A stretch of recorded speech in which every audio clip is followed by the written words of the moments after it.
Hey little kitty, if you could have just one superpower, what would it be? I'd love the power to make it rain. But alas, we can't control nature. Well, while we can't control nature, we can sometimes give it a little nudge through a process called cloud seeding. Really? How? Let me shower you with the answer as we explore how does cloud seeding make it rain artificially. Zoom in! Before we look at artificial ways of making it rain, let's first understand how nature does it. Everything begins with the sun. As sunlight warms oceans, lakes, rivers, and even damp soil, water evaporates into the air as invisible water vapor. As this warm, moist air rises higher into the atmosphere, it cools. The cooling causes water vapor to condense around tiny airborne particles such as dust, sea salt, smoke, or pollen. These particles, called cloud condensation nuclei, become the centers of microscopic water droplets. Billions of these droplets gather together to form the clouds we see in the sky. But here's an interesting fact. Most cloud droplets are incredibly tiny, far too small to fall as rain. For rain to occur, these droplets must collide and merge with one another, growing larger over time. Eventually, they become heavy enough for gravity to pull them down to earth as raindrops. If the air is cold enough, they may fall as snow or hail instead.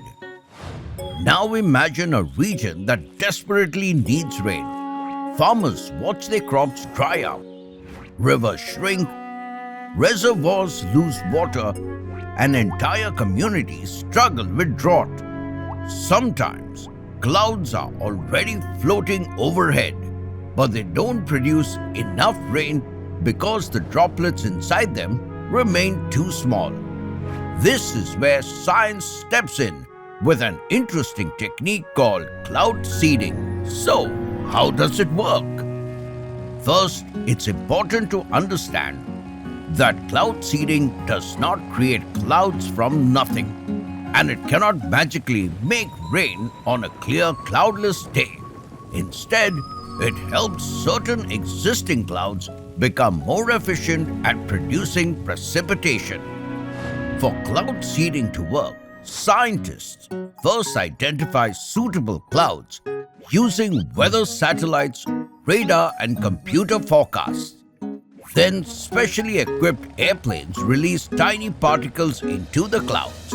These particles are usually made of silver iodide, potassium iodide, or sometimes salt.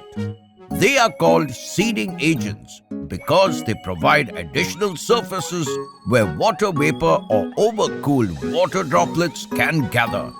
Inside many cold clouds, water droplets remain liquid even though their temperature is below freezing. These are known as supercooled droplets. When they come into contact with silver iodide particles, ice crystals begin to form because silver iodide has a crystal structure similar to natural ice. These ice crystals continue collecting nearby water vapor, growing larger and larger. Eventually, they become heavy enough to fall. As they descend through warmer air, many melt into raindrops before reaching the ground. In colder conditions, they may remain as snow. Cloud seeding has been used in several countries to increase snowfall, improve water supplies, reduce the impacts of drought, and even lessen hail damage in some situations. However, it is not a guaranteed way to make it rain. The right type of cloud and suitable weather conditions must already exist. Trivia time! Did you know scientists Vincent Schaefer and Irving Langmuir found the method by accident in 1946 at General Electric? Yes, while trying to stop ice from forming on airplane wings, Schaefer put dry ice into a lab freezer to cool it down, instantly creating the world's first man-made snowstorm. It's sketching time! Today's sketch of the day goes to Souls Ludacris. Hope you learned something amazing today. Until next time, it's me, Dr. Binocs, zooming out. Here we go, Kitty. Believe it or not, making it rain is somewhat possible. Great! Now I can make it rain whenever there's a math test. Well, never mind.